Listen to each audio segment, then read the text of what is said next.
Bien le bonsoir les Blaugrana, comment on se retrouve? J'espère que tout va bien de votre côté, tout va comme vous le voulez. On se retrouve pour une nouvelle vidéo sur l'harcèlement. Non, je rigole, c'est une vidéo actualité sur le Barça, mais j'ai l'impression que Laporta prévoit d'harceler l'entraîneur de Liverpool, qui est Monsieur Klopp, qui a annoncé ces dernières semaines, il y a même quelques saisons en arrière, parce que cette information comme quoi Klopp espère prendre une année sabbatique, c'est-à-dire une année blanche, pour ne pas être entraîneur, pour s'éloigner un peu des terrains et prendre du repos, du temps pour lui, ainsi que sa famille certainement. Je l'avais déjà vu la saison passée, je crois il en avait parlé. Ces dernières semaines, il a encore confirmé parce qu'il a vu qu'il y avait beaucoup de rumeurs qui le liaient au FC Barcelone. Est-ce que Klopp va accepter le challenge de Barcelone? Le gars, il a reconfirmé qu'il voulait une année sabbatique, mais Laporta, lui, il a décidé de faire du harcèlement. Il veut l'harceler pour qu'il vienne au Barça. Pour moi, je ne vois pas de meilleur profil que Klopp pour le FC Barcelone. Ce n'est que mon avis, ce n'est que mon envie aussi de voir Klopp au Barça. Seulement, quand je vois ce que Klopp déclare, le gars, il a vraiment envie d'avoir du repos, du temps pour lui et prendre cette année blanche pour lui. Laporta ne l'entend pas de cette oreille-là, il veut forcer. T'entends Laporta, qu'est-ce que tu veux qu'on te dise? Tente, vas-y, va forcer avec Klopp et s'il accepte, on te remerciera bien évidemment. Ça m'étonnerait, je préfère ne pas me faire de fausses joies, mais vous l'avez compris, on va rentrer dans le vif du sujet avec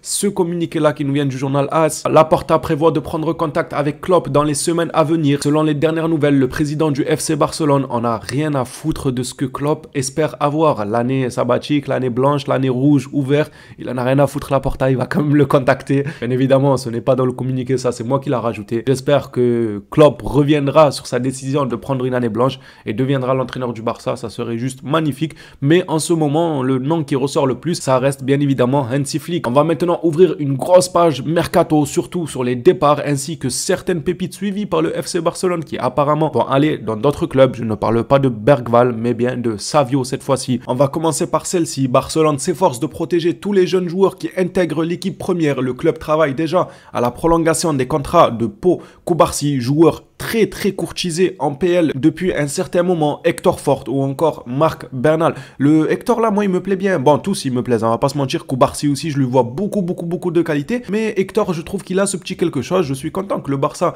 veut absolument garder ces joueurs là, les mettre bien, leur donner leur chance comme ils font ces derniers matchs en leur donnant quand même pas mal de minutes de temps de jeu. Après, il faut dire aussi qu'il y a eu pas mal de blessures, ce qui a aidé. Mais l'essentiel est que les joueurs ont leur chance, ont leur moment de gloire où ils peuvent voilà, créer la surprise. Et c'est ce qu'on voit avec Cubarsí qui pour moi est rassurant, ou encore Hector à qui je vois pas mal de qualité aussi. Je suis content que le club prenne la décision de vouloir garder ces jeunes talents. Cubarsí, comme je l'ai dit, est très courtisé du côté de la PL. On va passer maintenant à Deco et sa planification de la saison prochaine. Et bien évidemment que les jeunes font partie de la planification de Deco pour la saison prochaine. On le sait, c'est pas un secret. Deco mise énormément sur la jeunesse. Sport nous rapporte que Deco a déjà commencé à planifier l'équipe pour la saison prochaine en se concentrant sur les joueurs de la Masia. L'idée du club est de recruter définitivement Joao Félix et Cancelo. Ça me plaît bien comme idée, ainsi qu'un milieu de terrain défensif et un ailier gauche. Je trouve le communiqué très cohérent. Je trouve que là où Deco veut aller avec ce club-là, c'est très cohérent, c'est-à-dire miser sur la Masia. Donc tous ceux qui montent là, les Cubarsí, les Hector,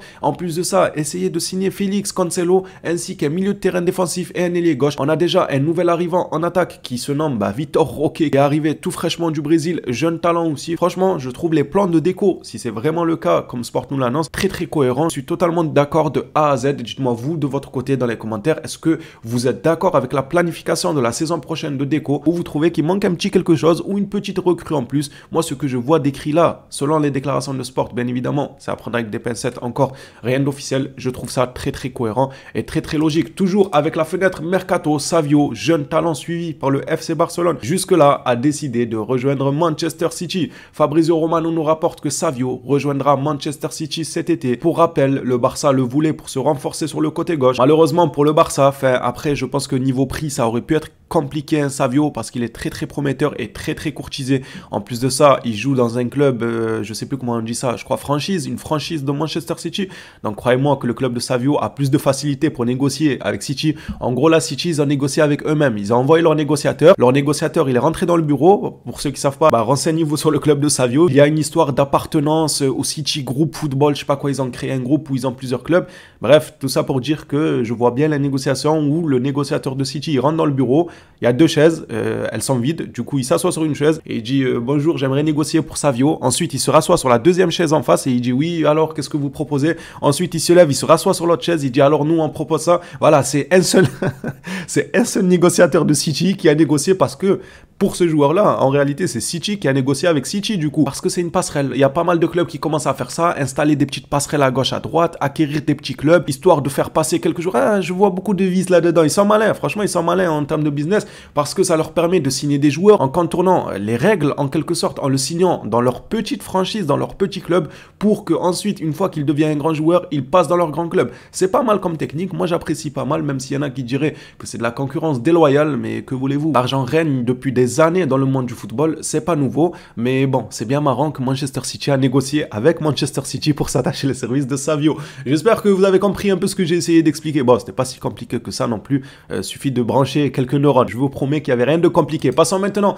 à Rafinha, les gars, El Brasiliano. Lisant ça ensemble, le joueur est courtisé en PL et aurait même une offre sur la table que je trouve intéressante quand même pour Rafinha. Selon des sources anglaises, Liverpool liste Rafinha comme option potentielle pour remplacer Mohamed Salah, qui pourrait lui déménager en Arabie Saoudite cet été. Un autre club anglais souhaite acquérir le Brésilien. Il s'agit de Tottenham, qui aurait même envoyé une offre de 70 millions à Barcelone. Alors, premier point sur ce communiqué, moi je relève que le joueur plaît toujours du côté de la PL, car les clubs de PL, avant même son arrivée au Barça, le courtisaient énormément. On se rappelle de la saga entre Chelsea et le FC Barcelone. Il y a même Tottenham qui s'était renseigné à l'époque sur lui. Le joueur a une très très bonne cote en PL, car il a fait ses preuves à Leeds. Moi, ça me fait plaisir que le joueur garde une cote du côté de la PL, histoire qu'on puisse le revendre 70 millions. Je trouve ça très très correct. N'en déplaise à ceux qui veulent tirer 120 millions de Rafinha. Bon, toujours dans la bulle les gens, 120 millions pour Rafinha, mais qu'est-ce qu'il a montré au FC Barcelone pour valoir 120 millions? Après, si le Barça arrive à faire ce miracle-là de le vendre à 100 millions, je serais bien évidemment content. Et parlons de la photo là de Rafinha qui nous a mis sur ce communiqué.